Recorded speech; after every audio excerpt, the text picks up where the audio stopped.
trying to invent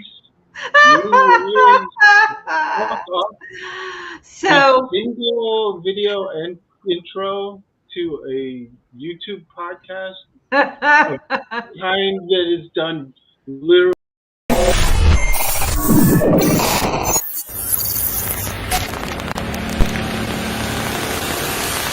Now you're just fucking with me, and I don't appreciate it. Oh, hi. Thanks for stopping in. Hi. It's still a piece of garbage.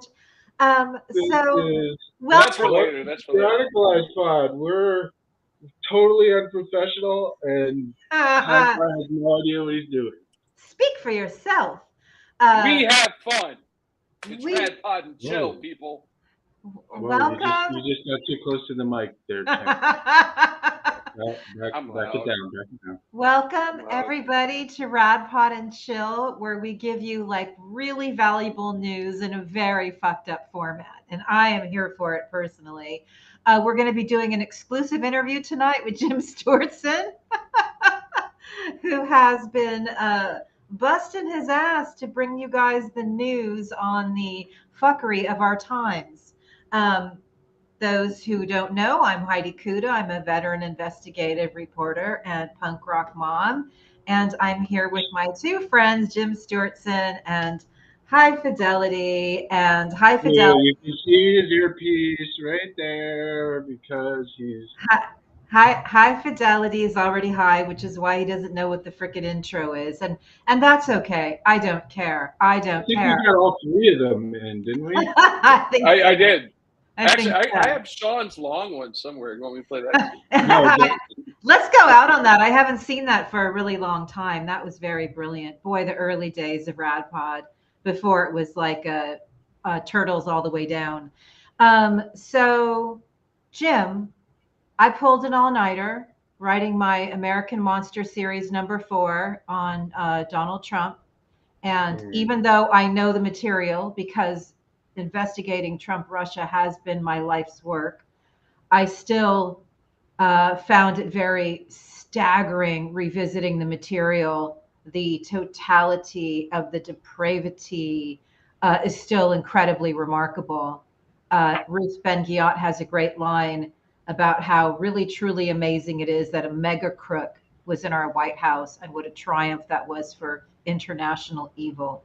But when you piece it all together, and you remember who some of his partners were, like in Trump Soho, like the ties to Semyon Mogilevich and all of that, like revisiting that again is just incredibly shocking. Watching one of his depositions from, I think, 2007-ish was absolutely shocking. The willingness just to lie, and in this case, on the record and minimize is really... It's unparalleled in our history. I don't think there is anything that we can compare it to. So I'm sleepy, and I will rely on you guys to say intelligent things because I got to try to wake up over here. But that's my story. That is never a good idea. Rely on two battled boomers for your intelligence. No. Don't worry about it. We'll do our best. There is one person I can think of who's facing, who has done kind of what Donald Trump did, and that would be Jefferson Davis. It's about the last time I can think we had something like this. Yeah, I mean, it's different. I don't know. I don't have an account, but I'm wondering if Jefferson Davis lied 32,000 times. Well, no, Jefferson Davis was at least honest about his bullshit. So, yeah, I mean that's the whole thing, right? Is that back in the day, the Confederates were perfectly happy to tell you that they were racist, right? Now today they have to hide behind a bunch of nonsense psyops to try and get the same thing accomplished. Yeah. Right? Slavery was a jobs program. Yeah. Yeah. Yeah. Yeah. Yeah. Yeah, like what the hell? So I'm hearing echoes of myself, and I don't know why that's happening right now. Did you guys hear that? I hear it coming from your speaker. So Hmm. you've got a loop of some kind. Something is A on loop de your. loop. How about that? How about that? Better, better, better. I Yeah. didn't hear anything. Yeah.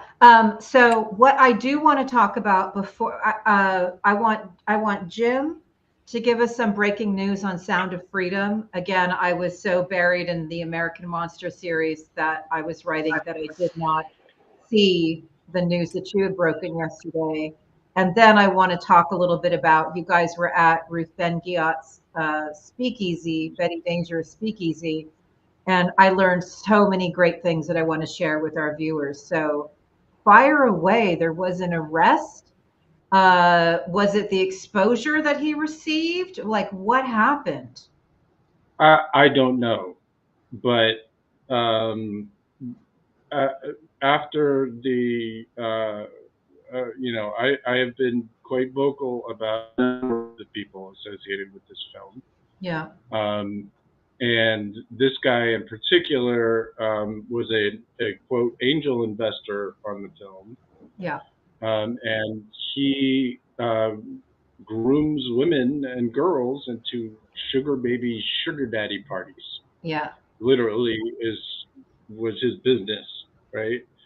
And so he was just arrested for felony child kidnapping with a minimum sentence of 10 years and a maximum sentence of life in prison. This is not this is not a charge that is leveled lightly at people. It is not a domestic incident. It is the definition of this charge is that you are taken from their parents unwillingly and generally confined. That's usually what this wow, is. So, there are lots. Who knows what the actual circumstance? There's all kinds of weird shit with this movie. I there is a certain amount of dark irony to the fact that I will admit I try and not make light of it because there's nothing funny about any of this shit, no, right? no, it's not Um, cute. but at the same time, right? Like it's not just this guy. There's a bunch of these dudes that are Yeah, connected to this film that have extremely, and I mean extremely sketchy relationships and backgrounds and business dealings. And so, for me, the more important thing, rather than this particular asshat, is that the movie itself is really the more we uncover about it, the more it becomes clear it's a recruitment film, right? yes, So it's not and by that I mean not only just from the filmmakers who are clearly raking in tens and tens of millions of dollars from this, but it's people like Mike Flynn and others who are literally openly using it as a gateway drug to QAnon and Pizzagate, as exactly. openly and blatantly as it gets. And speaking of blatantly and open, tomorrow, and God damn it, it's going to be a nightmare to go through and try and figure out how to deal with it. But the sequel to the most watched QAnon Pizzagate movie ever made is coming out tomorrow, starring Lieutenant General Mike Flynn and Liz Crokin, the woman who searched for pizza in fucking WikiLeaks and decided that Hillary Clinton was a satanic pedophile as a result. That's what's happening tomorrow. So Flynn again, and I need to say this one more time. The sequel to the largest indoctrination movie ever made with 100 million views on YouTube is going to be starring General Flynn and Boone Cutler, who is his co-author on his PSYOPs book, who, by the way, and this is interesting, was just outed as an insurrectionist by a large QAnon account. Interesting. So there are a number of QAnon accounts who are becoming disenchanted with the retired lieutenant general because they're realizing, as many of us have been saying for a long time, that he is associated with violent insurrectionists, Yeah. including his co-author, who is a U.S. Army psychological operations veteran. So what's happening here is you've got these psyops guys now connecting with the movie makers, and they're making a fucking psyop movie. I mean, straight up. So, And it is really fucking dangerous, and I'm petrified about what's going to of happen to it. course, of The first course. one was bad enough, and now this is going to be run by aggressive, psychopathic military guys. I have questions. Hi-Fi, can you try to find the article that I wrote on Saturday that featured you guys and Dr. Mia Bloom about this, where we talk about the same people promoting Sound of Fury are the same people who were promoting, as Jim was just saying, Pizzagate and QAnon. And what the question I have for you, Jim, is now that one of the funders of this film has been connected with actual trafficking, actual, sex abuse, whatever the charge is. Has Child that kidnapping. child kidnapping? Okay, this is the kind of stuff. Felony child kidnapping. So this is the kind of stuff that I would find when I would probe the churches and the churchy and the people doing all the Hillary rhetoric in 2016. I would find out that their pastors and the deacons were involved with child kidnapping across state lines. So this is not unfamiliar to me. The projection in this is so heavy. But what I want to ask you is, has this exposure dialed down the bullshit factory? Has the bullshit factory that's been assigned to promote this film retreated a bit now that it is becoming very clear that it is an indoctrination event by people affiliated with this world of the real life abuse? It's hard to say, right? Because certainly, I would say in the normie community, it has raised a lot of awareness, right? I mean, tons and tons of people have said, "Okay, thank you. I'm not going to see this movie anymore. I did not know." A lot, like hundreds of comments like that. So that's good, to prevent more people from, helping to prevent more people going down the rabbit hole. On the other side, it's hard to tell whether, it's just radicalizing more of them or how much it's getting through. What I can tell you is that there are a lot of people now who are aware of a lot of the things about this film and are being very vocal to other people about it. So I see a lot of quote tweeting of things that I have done to respond to people, things like that. And by the way, do that, please. You quote tweet me or just steal my shit. I do not care. I need to say that again. Steal my shit. I don't care. You don't need to just, if you want to respond to somebody with some facts, you should do that. You should take my shit and go respond to them. If it's valuable to you. I'm just saying, don't worry about it. Okay, what are we looking at? This is Heidi and Mia. This is, yeah, I just wanted to point it out. Again, anybody who knows how to reach me, I have permission to make sure that they're able to read that article. It is very important because Dr. Mia Bloom, who studies this type of indoctrination, had a lot to say about the techniques that they're using. And I know months ago when I saw the trailer, I was very concerned. And it does look like that was the point of it, to mainstream, QAnon. And Jim, I think that you've done a fine job of kneecapping it as it deserves to be. But Hi-Fi, you sent an interesting TikTok. You don't have that, do you? That would be very fun to show, or I'll just tweet it out if you like. Somebody who's got 1 million views showing your screenshot from Sound of Fury. Boomer. Boomer. That was a TikTok influencer by the name of House of Petty. I like him, but he's a little harsh for people. Yeah. Yeah. So Yeah. It so was, it was, you it know, was, it was helpful though to know that one tweet of Jim's pointing out that this person was arrested for, child kidnapping.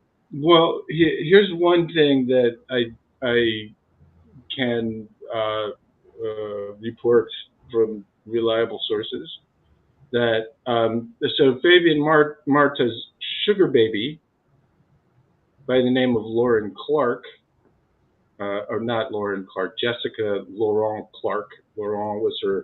Laurent was her sugar baby name. Mhm. She was gotten on the fucking Rockwood School District Board of Education. She's still there. You can go type in Rockwood School District about, and you will see at the bottom Jessica Clark, who was Fabian Marta, accused felonious child trafficker, child kidnapper, his sugar baby that he met at his sugar baby party is on the fucking board of education. And she got there, guess how? By pitching herself in front of Moms for Hitler. Oh yeah. Mom's There's relief. a whole bunch of really, really dark shit going on in and around the St. Louis area. Moms for Hitler is all over the place, and this crazy QAnon lady and her accused felonious child kidnapping ex-boyfriend Fabian Marta, who got her on the school board, she is still there. And so the news is that who knows how long it could be there are people who are upset that this child trafficker adjacent person is on the school board. It looked to me like she was doing like a freaking commercial for these events in one video that I saw. She was I would, grooming. She was yes, grooming. She literally has had long YouTube videos of yeah. all ages that you could pay $20 for, and she would teach you how to be attracted to older men who want to pay you money for sex. It was So, very clear, the whole thing. Hello, are you a young lady or a girl who would like to trade money for sex? Please come to my YouTube channel and give me $20. That's literally the person on the motherfucking school board. It's not well, like, that's not cool. we need to no. care a little bit more and pay closer attention. And again, because of journalism deserts and I don't know what, Jim has to be the media reporting this stuff. When you tweeted out the other day, which reporter is going to start reporting on this? It's you. No one else is doing it. And if they are, Well, yeah, I some mean of them are that actively. was about Flynn, I which is realize worse. that. I Yeah. realize that, but it all obviously ties together. Um, I wanted to read you guys a couple lines from Ruth's visit to my community speakeasy because one of the great lines that she said that I'd never heard her say before is fascism wants you to betray yourself. And that is just so incredible. We know that Jason Stanley says that, you know, that conspiracy theories and selling unreality is a very critical component when there is a run up to authoritarianism, people not believing themselves. But Ruth went a step further and says fascism actually wants you to betray yourself. And I find that so incredibly fascinating. Um, and she was basically saying that it's to not believe yourself anymore and to not know who or what to believe. And I think that's why so many people check out. They become depoliticized because their networks are fractured. And if you don't trust yourself anymore, you don't have any firm ground. And I think that's a very important thing. And she also cited Hannah Arendt talking about the loneliness that happens during these regimes. And I know that we've all faced this. We've all, dealt with infiltrators and dealt with people who we thought were friends who then, go on to target us for the work that we do. And that is a kind of what she described as a kind of moral devastation. So I just thought that that was something really important to ponder. If you have anything you want to say about that, please do. If not, I got one other thing I want to share with you. No, I Uh, like I mean, it's a fucking moral desert. That's for sure. I think Yeah. I think it's like post-apocalyptic. I think it's like we're past moral devastation to moral like we are in the moral overly. times. We are in the Moral end time. moral end times. But the thing about the moral end times is it leads to moral revelations. And I have some moral revelations that I would like to share with the audience real fast because I think it's important. I You see. fuckers are bringing me down. So, hey, you guys remember this guy? Remember this guy with the Yes, QAnon mug? Yeah, yes, remember this yes, this this motherfucker right here? Let me tell you yes. something. This is him now. Yeah. 2 years in the pokey for embezzling $600,000. I don't know when people are going to get it through their heads with all the QAnon people who have been hit for. I mean, I've seen them hit for pedophilia. This guy got hit for embezzlement. You got other accusations of scamming. It's a cult designed to prey on people, not just their pocketbooks, but their souls. Stop. Sorry. Well, I just want to say 2 years seems like a light sentence, but it's actually quite a big deal to actually prosecute and convict anybody cop related. So well done. Yeah, yeah. Yeah. There's also yeah. I mean, look, the there is a great awakening in the QAnon community in certain circles who are very disenchanted with their lots in life, and they're starting to point fingers at other people. For example, there's one very large account, and I'm going to reach out to him now again. Uh, Jeffrey Peterson from In the Matrix. I know that you have noticed that Mike Flynn is well connected with January 6th insurrectionists, violent people. And you've noticed that the Flynn family, when they are slated, suddenly will turn on you. There is a reason for that. I am a witness to it. The lawsuit that you were talking about on your podcast, and forgive me for talking directly to Jeffrey, I was put in that lawsuit by the Flynns. So I'm asking you again, if you want to talk, maybe we can figure out where reality is between what you think and what I think. Because from what I'm observing, you seem to be sincerely coming to some realizations about the worst traitor in American history, and I would be glad to share with you what I know. So that was my message to Jeffrey Peterson at In the Matrix.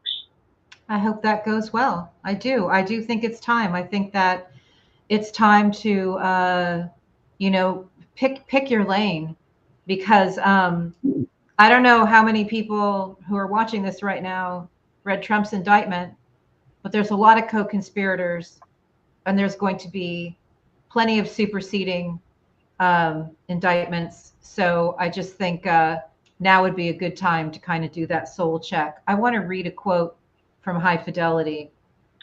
Uh, Until such time as we realize QAnon, MAGA, and Christian nationalism pose as big, if not bigger, of a threat to the United States as Al Qaeda and ISIS and radicalized fascist Islam, democracy will continue to struggle and we will all absorb damage. It's very important. It's Yeah, it's an important framework.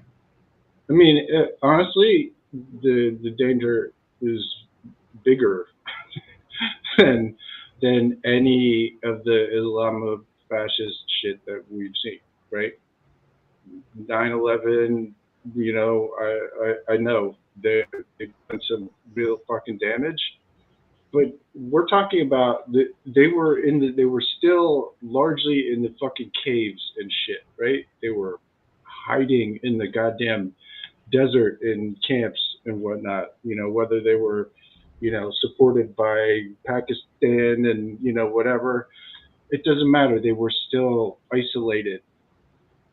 Our American ISIS is in fucking Congress and Yeah. and Yeah. on Twitter, Yeah. literally like turning people into genocidal Yeah. maniacs using, and this is important, the same exact tactics. That's right. So I'm going to say this once and forgive the language. But what ISIS told you was that infidels were coming to harm, rape, and murder your children. That's what they said. What is Sound of Freedom and then QAnon and then Pizzagate telling you? They're telling you that satanic Democrats are coming to steal your children off the street, to torture and rape and murder them. I just need people to get that. It is when we talk about American ISIS, when I say this is like ISIS, I'm not being metaphorical. I'm talking about a guy who was there, who fought them, who fought Al Qaeda, who fought ISIS, who got into their inner loops and figured out how to deconstruct their radicalization programs. He did that, and instead of teaching us how to deconstruct radicalization programs here, he constructed them here. Literally the same exact tactics. So when we're talking about ISIS, we mean it, but we're talking about it on a larger, more organized, and now more mainstreamed. And think about that, mainstreamed um, platform. Right. It is as desperate a situation as I can imagine, and still no one is paying attention because they're still wrapped up. Oh, Q is just conspiracy theory. The fucking isn't. It is a genocidal lie that is Right. designed to end in a payoff of death. There's no other reason for it. I think So it's that forgive that me that for being a little bit, it's whatever, but it's this it's is why we perfect. have a show. This is we're trying to wake people up, and we've been trying for going on 2 years. That's why I had Hi-Fi bring up that article that Mia Bloom was interviewed in, uh, because she says exactly that, Jim. She says exactly that. She's not pulling any punches. Another quote from High Fidelity that I think is important. Shout out to QAnon. Mia and Sophia. I know, man, so important. QAnon obfuscators who play experts on TV make light of QAnon while parents murder their children over it. That's High Fidelity as well. We don't like this grim stuff, but this is what's happening. So it's not like, you know, anybody here is trying to inflame anything. It's literally like the house is on fire and we want people to know about it. And unfortunately, there's nobody that I know whose lives have not already been touched in some way by this, varying Well, degrees of it. even just this dumb movie, right? I mean, and I don't know if other people are.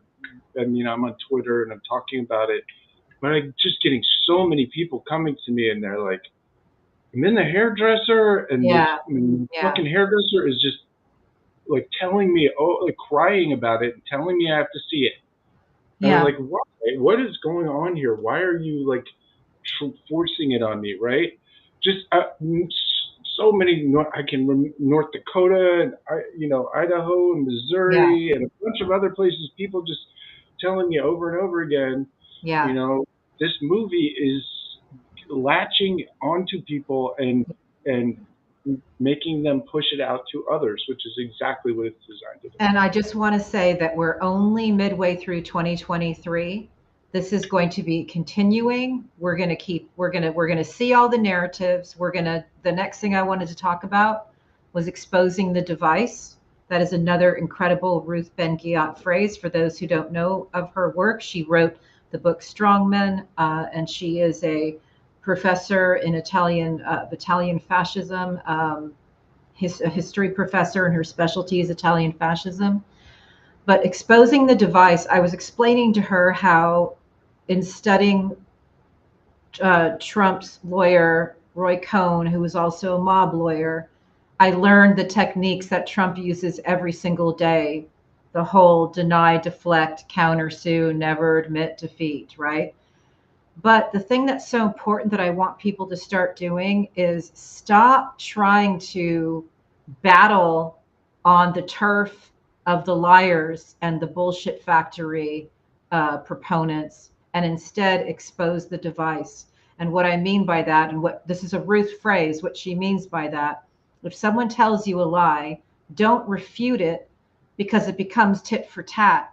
You say, I know what you're doing. You're saying this because you're trying to turn people against democracy. So expose the device.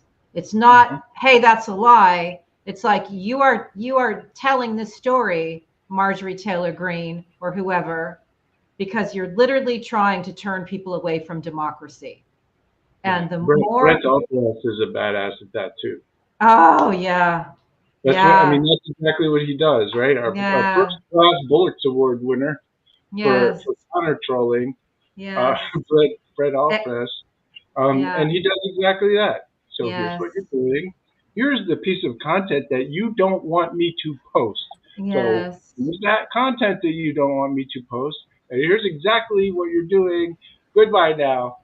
Yeah. And they got nothing. It's really important, and it's what I try to do all the time, right? Yes. It's like, don't post the content and be like, oh, look at that, that's stupid. Yeah. Because that doesn't help anyone. What helps is if you explain why it's effective, explain how the lie is working, explain the fallacies, explain the background, explain the history. Like tie it to things that have been done like this in the past. Like this entire fucking, it's the Jews and the communists and the liberals. It's all the same Hitler shit, right? So if you, I'm just backing you up really overly. Yeah. The device is really all right. Hey, Ruth has been on MSNBC like every 2 minutes, and it's awesome. Yeah. Nice. Yeah. Yeah. All right. All right. It's my turn for a second. I need to read this because I read this the other day and I couldn't believe that the news. This is from The Guardian, and I want to read this to you. And most of the people The Guardian spoke to said they were moved by the film. Richie Torres, a video producer from Queens, said he had been drawn to the movie due to his Colombian roots. Sound of Freedom was shot in the South American country. The scenes where they take these little girls, you don't want to think about that. You don't want to think about that. It is very emotional. A man called Gideon, he declined to give his last name, was similarly moved. I have lots of emotions, he said, after the film drew to a close. I knew what it was about coming in, but I wanted to experience it. It's a really strong movie. I hope they make more movies. Okay. What Jim was talking about when their hairdresser is crying, the reason she's crying is because she's been traumatized. And the reason these people in this article have been traumatized by this fucking movie is the whole point of it is something called trauma-related dissociation.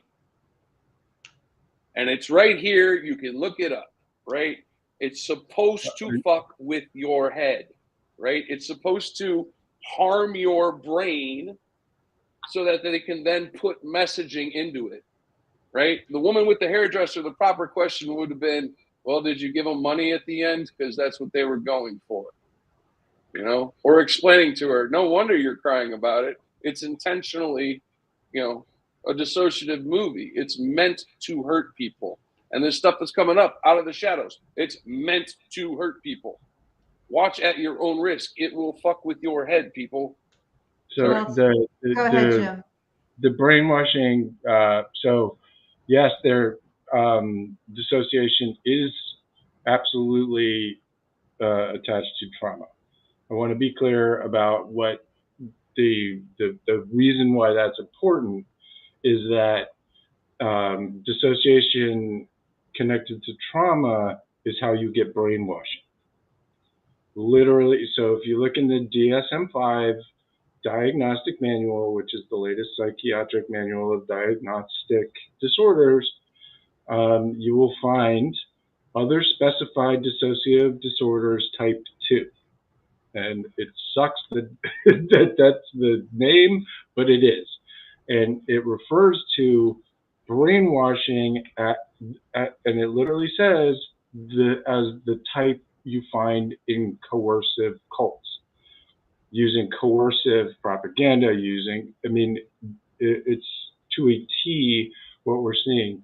And what's very important about the fact that it is a dissociative disorder is that it's a personality changing disorder. So when you or think to yourself, who is my aunt?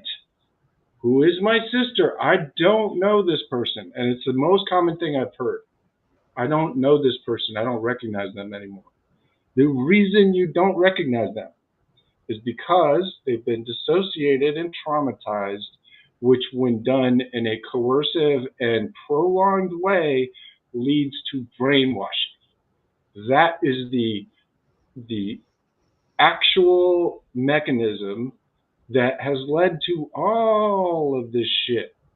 So when we talk about trauma, we're not just talking about it's going to upset somebody, or even that it's going to give them PTSD, which is bad enough. No, it's changing their brain. It's changing their mind against their will. It's changing their personality against their will. It's changing their value systems and their morals and their relationships. That is the essence of it. And Hi-Fi is right. It's because of trauma, and the reason why people cry coming out of that movie is because they're fucking traumatized. Because nobody wants to see children tortured, and they shouldn't. Yeah. Right. So you shouldn't go. You should not use child torture scenes as a way to fill your fucking pockets, especially if you're connected to sex traffickers.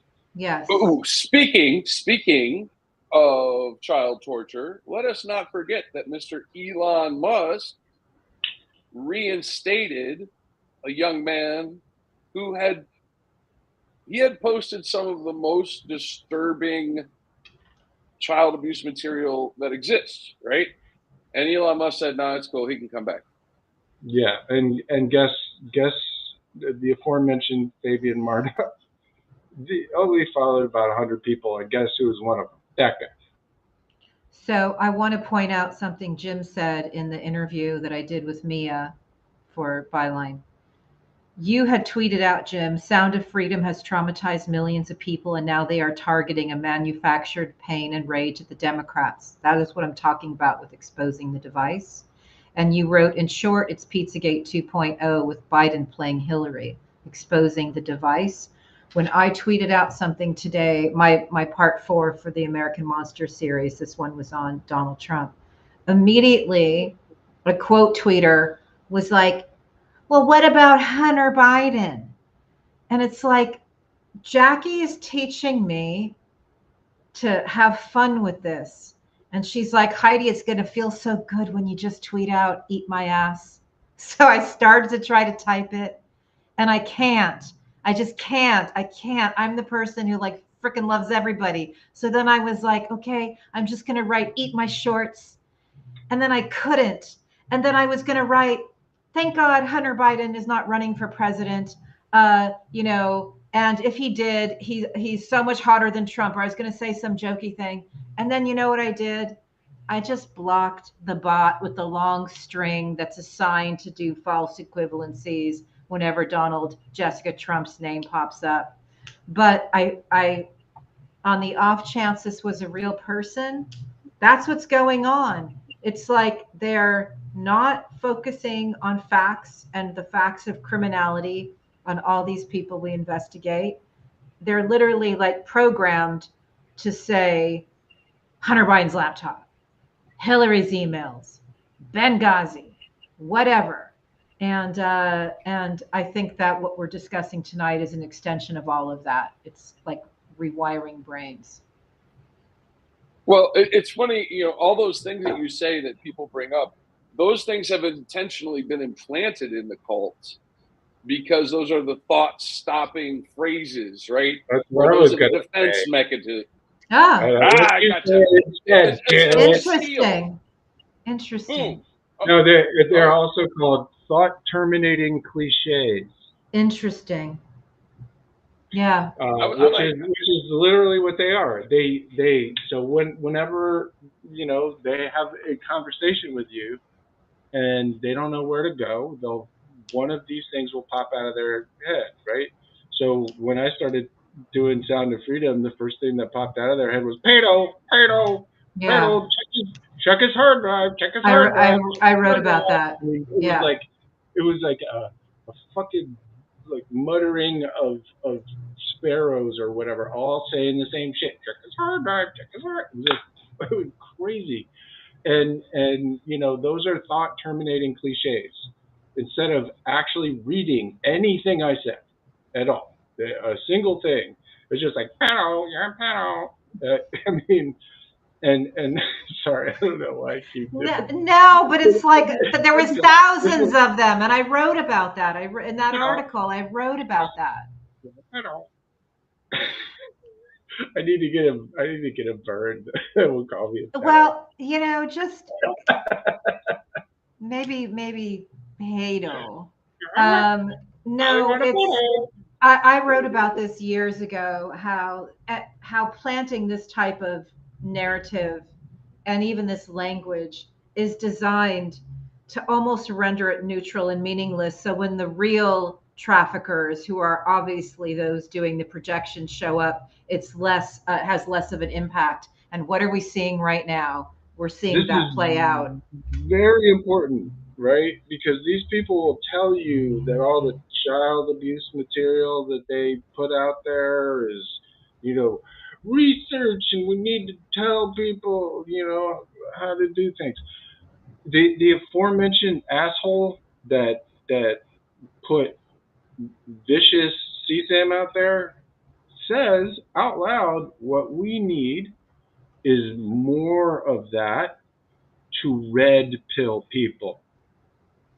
So remember all that fucking mumbo jumbo we were talking about before with the big words and things? That's just red pilling. So if you've heard of red pilling, that's all it is. It means I'm going to send you something traumatic. And you can hear them talk about it in their rooms, in their QAnon rooms. Oh, I saw the first pedo gate movie, and it moved me so hard. And it sounds ridiculous to us, and yet it really did. It traumatized that person so that it changed their brain. And so what they're trying to do by spreading these horrendous traumatic content, whether it's PG-13 fucking mall version or not, um, as Hi-Fi said, they are trying to inflict trauma on you because trauma makes you vulnerable. It makes you vulnerable to undue influencing. I will land here. They invent a problem. They invent a scary boogeyman, Yeah. and then they present themselves as the solution. Yeah. What is QAnon? QAnon is save the children. Right. Donald Trump is going to be the guy to do it, as opposed to the client of Jeffrey Epstein for decades. Yeah, I was going to say, not if you read American Monster and you look at who his associates were. You know, that's clearly where so much of the money was coming Jeffrey from. Epstein, fucking the guy Nader, George Nader. Like there's like dozens of fucking pedos around this guy. I don't know why. Weird. Yeah, Weird. yeah. You should look at the heads of the various Trump campaigns throughout various states. Many of them are behind bars for exactly what we've been talking about, literally Oh, child weird. sex trafficking. That's so weird. Well, So it's weird. it's important because I like this theme of exposing the device. I think it's so important. I know that for me, Can I mention another device? yeah, The slightly controversial one, but the Catholic Church is a fucking device Ooh. out here. Ooh. it is. It is being weaponized in a really really ugly way, and I bring it up because the co-star of Sound of Freedom with Jim Caviezel, who's Pizzagate QAnon believer. There's a guy who's in the Legion of Christ, which is the most infamous pedophile congregation in the Mexican Catholic Church ever. For 50 years, they trafficked and abused children. And so Eduardo Verastegui is not only a member, but he was a mentee. He was the right-hand man. He's seen in a picture with the Pope, with Marcial Maciel, who himself is known to have raped 60 boys, and his Legionnaires de Cristo, or the Legion of Christ, is known to have done that to hundreds over decades. So this dude, Eduardo Verastegui, that was his priest. He was his dude for a long time while he was doing that.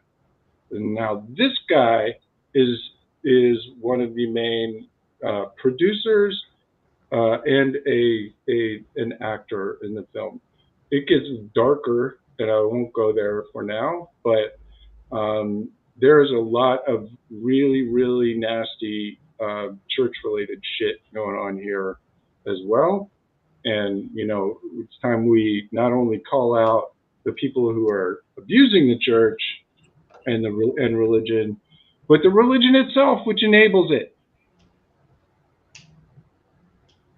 I would like to say you stuck the landing, bro. Thank you. I would like to say that when the Pope was in Portugal and they were calling attention to the abuse the church in Portugal had enabled, and I mean, let's face it, it's endemic. It's France, Germany, it's everywhere. Fuck, man. Anyway, but he did thunder that the church needs a lesson in humility, and I mean, I don't know if he'll hold everybody accountable. I'd start by messing up Opus Dei and Knights of Malta even more than he already has. And speaking of Opus Dei, I saw Bill Barr on TV today, and he said, "Oh, I doubt Trump will do any prison time." What would that say to have a former president in prison? And I would just like to remind everyone that Bill Barr sat on the board of the Catholic Information Center and is an Opus Dei fucking operative, and needs to go the hell away forever. Well, what about his role in being a fixer and blocking and the bearing the Mueller report? And what about old AGs going to prison? Well, can I anybody listens to him? Can I mention something that's important about Bill Barr? Yeah. Because Bill Barr let Mike Flynn out of his fucking confession and cooperation deal, right? So, fucking Bill Barr not only tanked the Mueller report and did an absolute ass ton of dirty, illegal rat fucking while he was Attorney General, he was also the guy who deep-sixed the Iran-Contra investigation. He's right? A fixer. We never remotely got what the sort of accountability anything that we should have gotten from Iran-Contra. That shit was insanely dirty. And one of the main people who ran Iran-Contra is a guy named Jack Singlov. Mike Flynn is Jack Singlov's little mentee, his little buddy. Jack Singlov, before he died at 100 fucking years old, gave Mike Flynn his nonprofit that he, get this, started in 1946 because he thought the fucking World War II went the wrong way. I'm not kidding. He, for decades, that's all he did. I'm an anti-communist, but forget about all this Nazi shit. I'm an anti-communist. For decades, anti-communist was just what the Nazis called themselves, by the way. Jack Singlov, anyway, ran America's Future, which is where Mike Flynn is doing all his Pizzagate training. Yeah. So That's where he's doing the Pizzagate training in Florida, so that people can learn how to find psychopath pedophiles and do whatever they're going to do with them. and by that he's referring to Democrats who are calling out their bullshit, right? Indeed. So the So point being that if we're going to, like, Bill Barr is the dirtiest piece of shit, and he always does this when after he's done creating a huge fucking crater, he comes floating back to the scene of the crime like, I know. oh, look at this. Oh, tut, tut, tut, tut, tut. I Hey. can't believe you.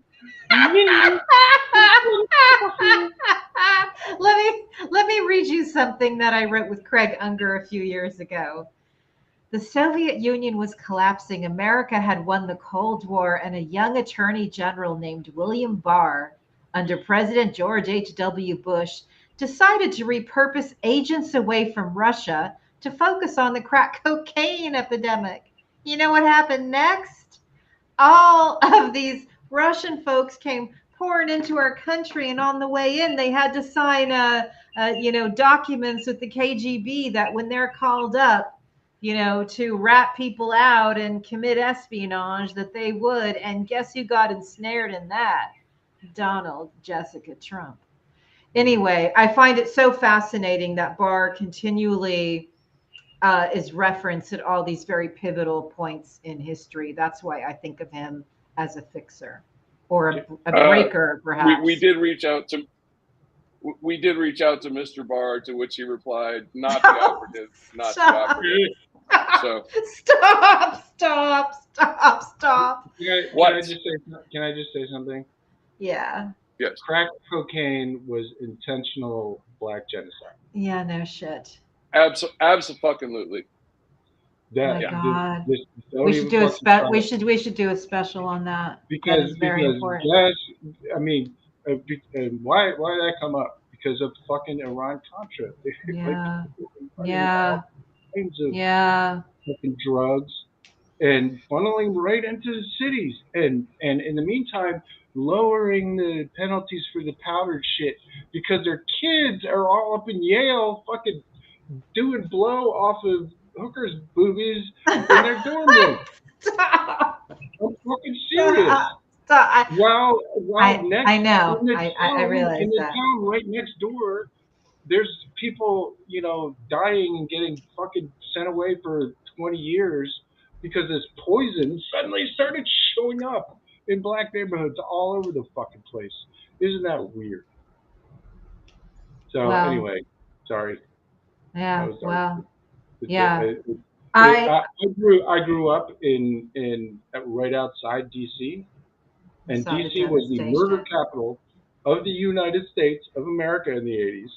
It was a fucking nightmare. It was, and I would go to clubs there and shit, and brave it.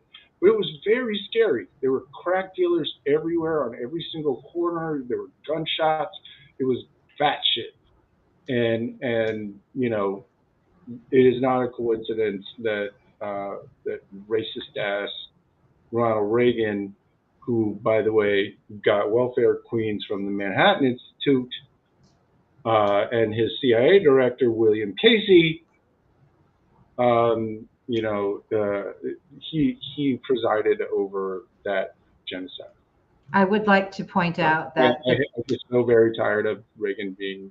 I know that the biggest welfare queens are people like Donald Jessica Trump and his dad, who got all the big tax breaks and tax abatements thanks to their mob lawyer Roy Cohn, and people like Elon Musk, who managed to benefit with tax breaks through our government. So it's been a derogatory term that has bothered me for so long. A young mom trying to squeeze $1 out of 15 cents to feed her kids versus, the billionaires who profit off of the largesse of this country through the government. You mentioned Elon's tax breaks. Could I just mention something about that? The biggest tax break Elon Musk got was when it was decided that the U.S. space program should be privatized. Yeah. Yeah. who is the I know. guy who I know who. introduced this legislation to Congress, I know who. specifically to benefit one Elmo apartheid Musk. Wait, which way do I? Yeah, I did it. Is it Heidi? Yeah, Yeah. go. Dana Rohrabacher, and I know that because at the time I was working on a congressional campaign to get his ass out of Congress. He was known as Russia's favorite congressman. He's now moved.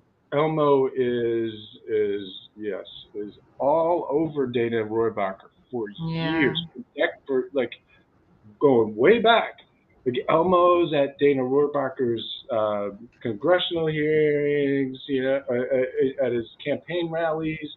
He's donating. It's going back and forth between Russia's favorite, the guy that fucking that Stumblefuck McCarthy said that is that There's two Donald Trump, people that get that paid. Donald Trump and Dana Rohrabacher are the people Putin pays, and he was being Uh-huh. serious. No, I know Right? that. Dana Rohrabacher is also famous for incubating. Anybody know?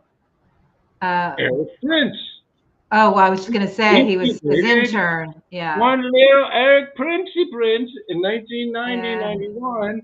Yeah. And fucking Eric Prince, we could connect these fucking dots all day. He had another interesting intern. I'm trying to remember the research. It was not only was Eric Prince his intern, but somebody else, another super nefarious character in all of this. So Rohrbacher's chief of staff was a guy named Paul Barrett. Yes, I know that. Yeah. Who died suddenly in a weird head accident. Fall. Yeah. He had a window issue of some kind. But Paul Barron's was Dana Rohrbacher's chief of staff, involved in unbelievable amounts of dirty shit. But Barron's is also famous for getting Eric Prince to convert to Catholicism so that Eric Prince could become a Knight of Malta. Mm-hmm. The Knights of Malta being the arm of the Catholic Church that was on the side of Hitler. Mm-hmm. Literally. Yeah.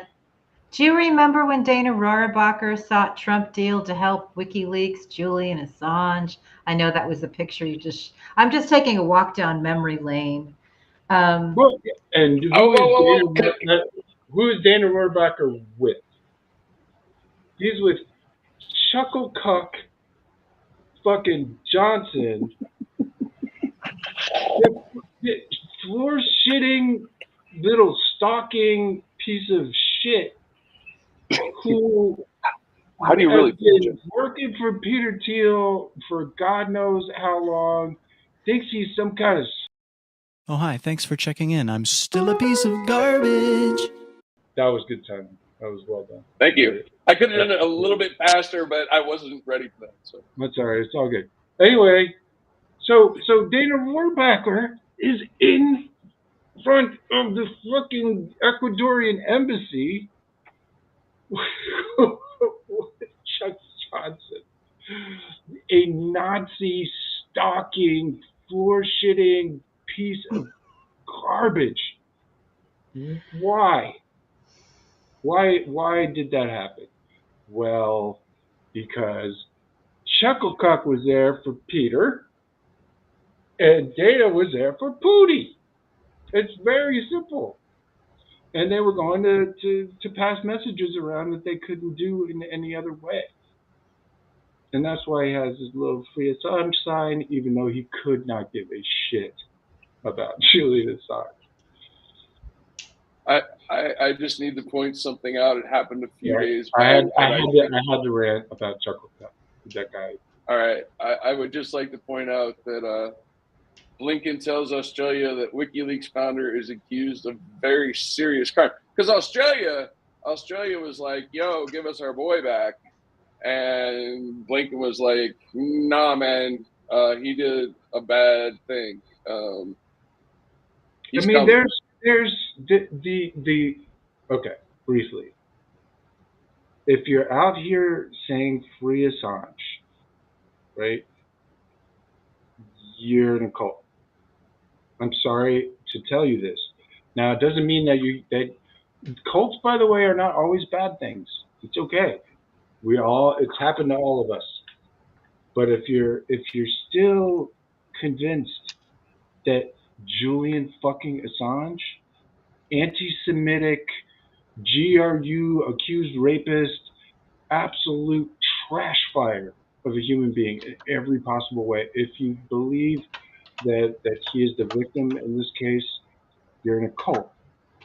When you're in a cult, it's not your fault because the Russian government wants Americans and a bunch of other people to really agitate and tell the government, we've got to get Julian out because it's so sad. Well, it's not sad. He's a fugitive for a reason. Because the motherfucker is a spy and all kinds of dark. He hacked shit. He took hack materials. It's illegal all the way down.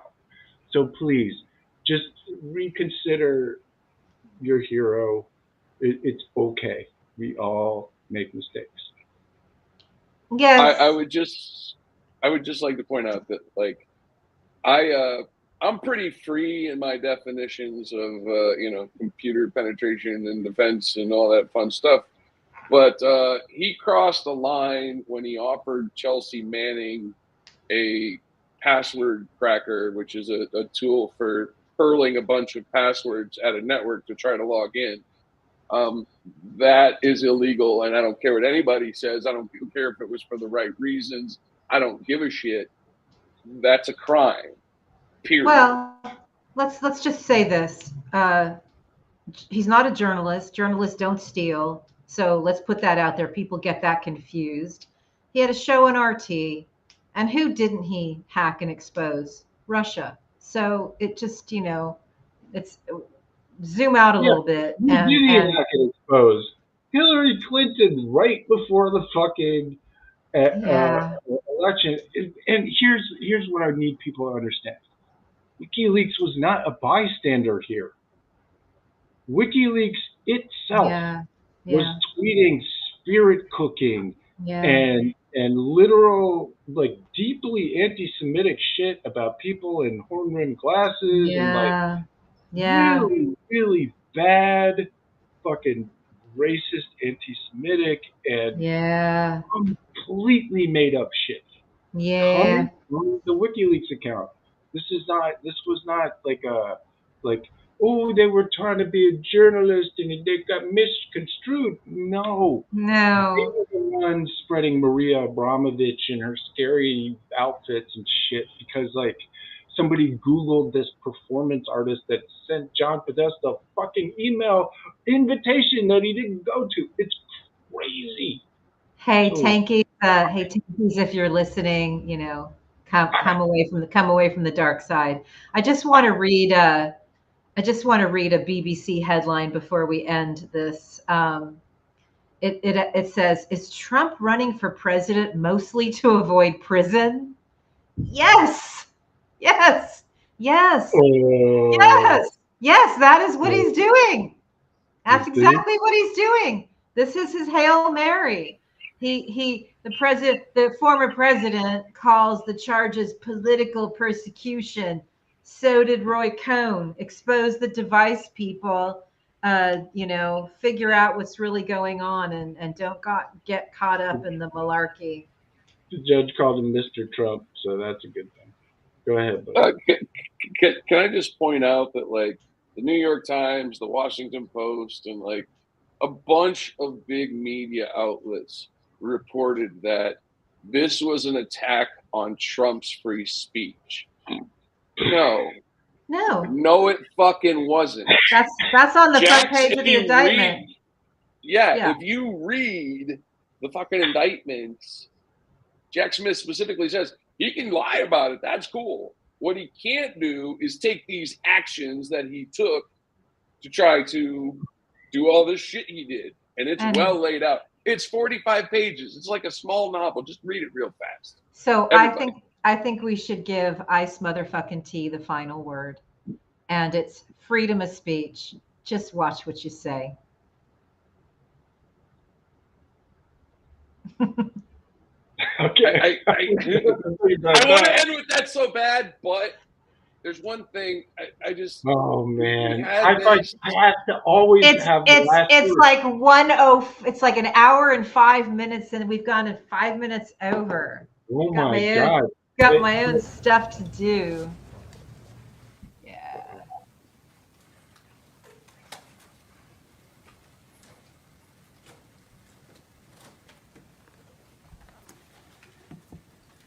Good evening. Today, an indictment was unsealed, charging Donald J. Trump with conspiring to defraud the United States, conspiring to disenfranchise voters, and conspiring and attempting to obstruct an official proceeding. It's a lot of conspiring. The indictment was issued by a grand jury of citizens here in the District of Columbia, and it sets forth the crimes charged in detail. I encourage everyone to read it in full. The attack on our nation's capital on January 6, 2021, was an unprecedented assault on the seat of American democracy. As described in the indictment, it was fueled by lies. Lies by the defendant targeted at obstructing a bedrock function of the U.S. government, the nation's process of collecting, counting, and certifying the results of the presidential election. The men and women of law enforcement who defended the U.S. Capitol on January 6th are heroes. They are patriots, and they are the very best of us. They did not just defend a building or the people sheltering in it. They put their lives on the line to defend who we are as a country and as a people. They defended the very institutions and principles that define the United States.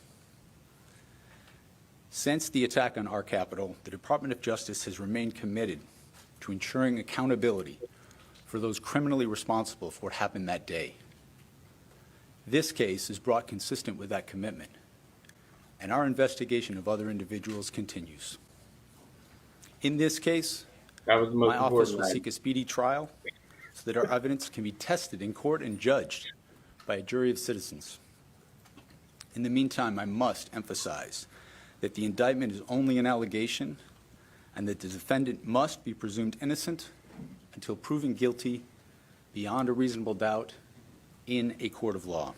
Except we saw him tweet all that I would like shit. to thank the members of the Federal Bureau of Investigation who are working on this investigation with my office, as well as the many career prosecutors and law enforcement agents from around the country who have worked on previous January 6th investigations. I got something to say These when we're women and done men here. are public servants of the very highest order, and it is a privilege to work alongside them. Thank you.